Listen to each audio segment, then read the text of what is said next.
নমস্কাৰ মই ডক্টৰ য়েশোধন ডেকা মই কনসালটেন্ট গাইনী ল্যাপ্ৰোস্কোপিক সাৰ্জন আৰু এন্ডোমেট্ৰিওসিস স্পেশালিষ্ট নলবাৰী মেটাৰনিটি হস্পিটেল আৰু সাৰথী হস্পিটেল নলবাৰী আজি এটা বহুত কমন টপিক এটাৰ বিষয় মই কথা পাতিব বিচাৰিছো এক্টোপিক প্ৰেগনেন্সি আমি সকলোৱে শুনি থাকো ইউজুৱেলি বহুত কমনলি আমি পাওঁ এক্টোপিক প্ৰেগনেন্সি এটা বহুত common condition ectopic pregnancy life থ্ৰেটনিংও হ'ব পাৰে যেতিয়া ৰাপচাৰ হৈ যায় By ectopic pregnancy, we mean that pregnancy to hoise, kintu bhul jagat hoise. Ectopic pregnancy bahut jagat hobo pare. Fallopian tubes ot hobo pare, agor cesarean jagato hobo pare. Amar usorot enuka eta bahut life threatening case eta ahi porile. Teoro ectopic pregnancy hoise, agor cesarean jagat hoise kintu bahut din dhora pora nasile. আৰু এতিয়া আমাৰ ওচৰলৈ আহিছে যেতিয়া already ইউট্ৰাছটো ৰাপচাৰ হৈছে তাৰ মানে ইউট্ৰাছটো ফাটু অৱস্থাত আমাৰ ওচৰত আহি পাইছে এক্টোপিক প্ৰেগনেন্সি ইমান সহজ সাৰ্জাৰীও নহয় এক্টোপিক প্ৰেগনেন্সি যদি ইমিডিয়েটলি মেনেজ নহয় পেটৰ ভিতৰত 5 to 6 লিটাৰ্ছ অফ ব্লাড জমা হৈ যাব পাৰে উইদাউট পেশেন্টে গম নাপাব পাৰে কেতিয়াবা এইগৰাকী পেশেন্টৰ ইমান ব্লাড লছ হৈছে কি আমি ইমিডিয়েটলি তেওঁক 4 বটল ব্লাড দিব লগা হৈছে 4 বটল ব্লাড দিয়াৰ পিছতহে তেওঁৰ হিমোগ্লোবিন নৰ্মেল আহিছে আমাৰ ওচৰত পেশেন্ট আহি পোৱাৰ লগে লগে আমি ইমিডিয়েটলি আল্ট্ৰাসাউন্ড কৰিলো ব্লাড টেষ্ট কৰিছো 1.5 ঘণ্টাৰ ভিতৰতে আমি তেওঁক অপাৰেশ্যন থিয়েটাৰত শিফট কৰি ইমাৰ্জেন্সিত আমি ল্যাপ্ৰোস্কোপি কৰিছো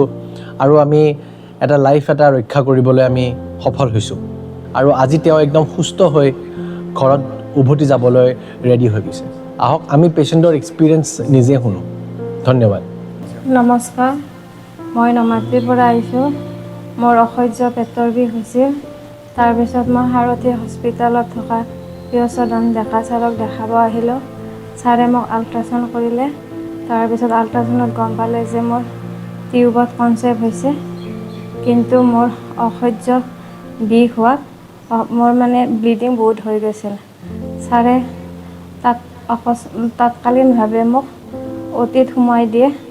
আৰু ছাৰে মোক অপাৰেশ্যন ষ্টাৰ্ট কৰি দিয়ে বহুতো ব্লিডিং হৈছিল কাৰণে মোক 4 বটল তেজৰ প্ৰয়োজন হৈছিল তাৰে 1 বটল তেজ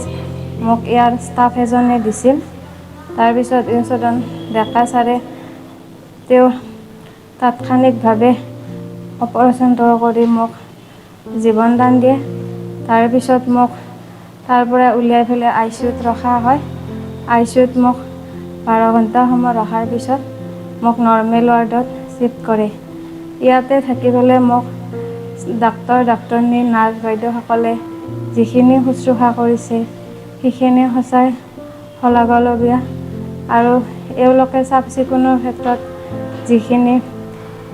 মনোযোগ দিয়ে সেইখিনিও সঁচাই মানিবলগীয়া শেষত মই সাৰথী হস্পিটেলৰ পিয়ছদন ডেকা ছাৰ লগতে সমূহ কৰ্মচাৰীকে ধন্যবাদ জ্ঞাপন কৰিছোঁ সাৰথী হস্পিটেল নামনি অসমৰ ফুল্লি এনিমেট স্বীকৃত একমাত্ৰ হস্পিটেল আপোনাৰ বাবে আপোনাৰ লগত